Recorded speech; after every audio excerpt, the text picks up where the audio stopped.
What's up, guys? Welcome back to the channel. Today I wanted to do just a quick little review of the Warm Audio WA76-A2.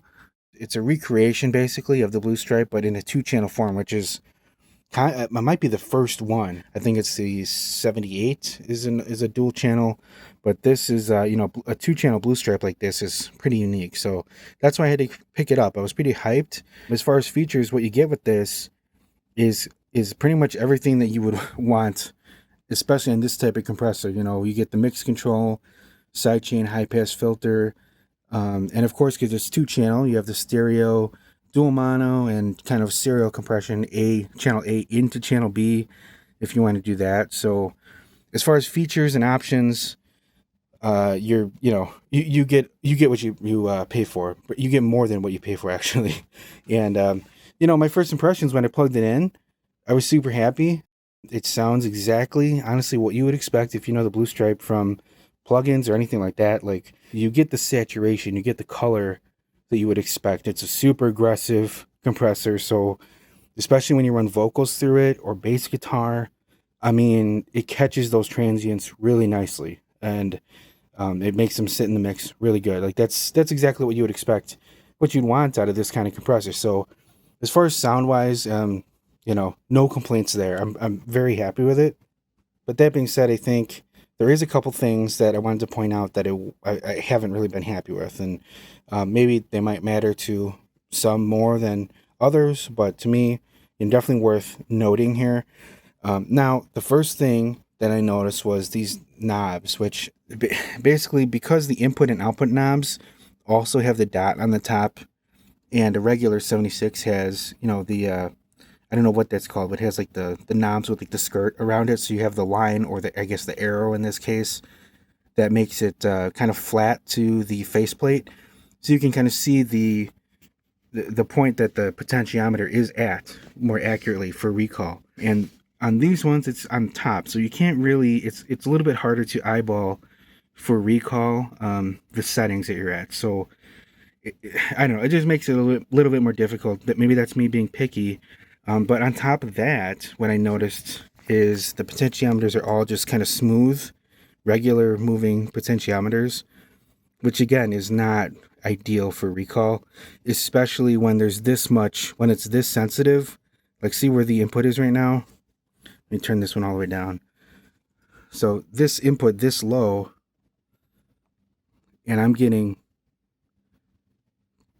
close to 3, peaking at 3 gain reduction here.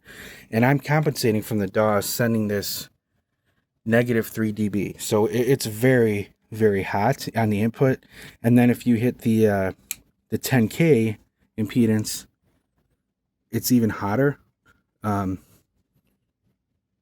So here's 10K, and here's 600, and here's 10. So I don't know, it's close to double sensitive.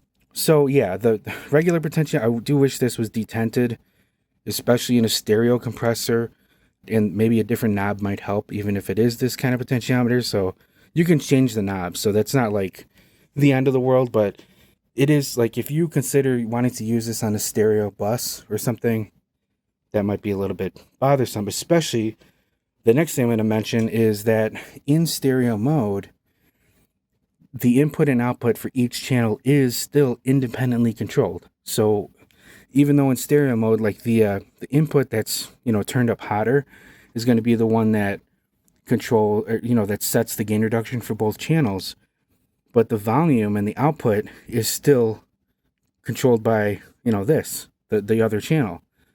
So you can't just put this one down and have this one controls it. You have to kind of match it by eye. Same thing with the outputs.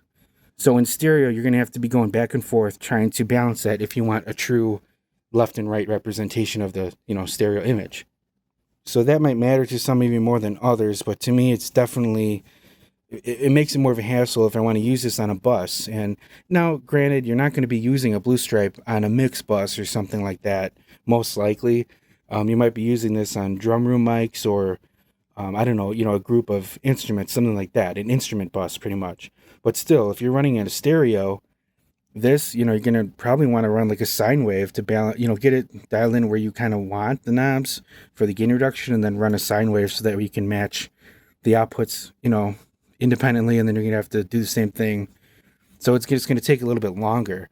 And I just think that, I don't know, I wish it was a little bit more like the ARD compressor, because when you put that in stereo, it kind of makes a little bit more sense, especially when it has, 2-in-1 stereo compressor.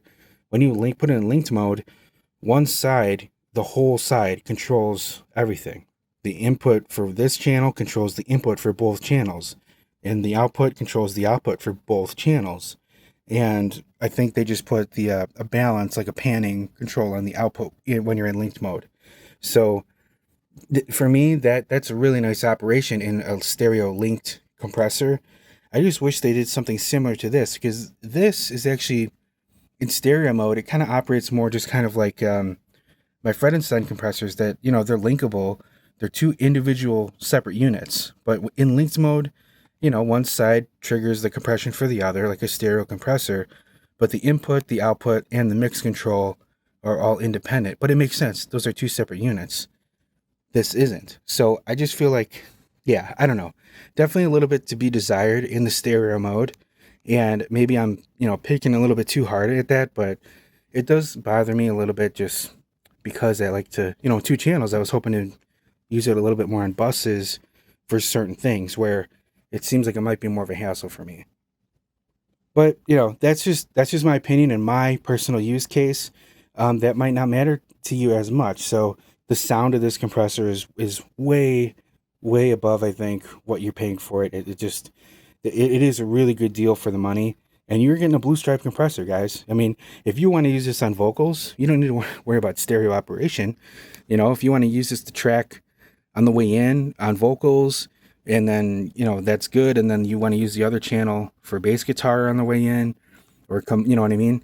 Like, there's plenty of use cases. And honestly, in most use cases, you're probably not going to be using it in stereo for buses. But, if you wanted to, that's where the hassle comes in. So, I still think I'd happily recommend this.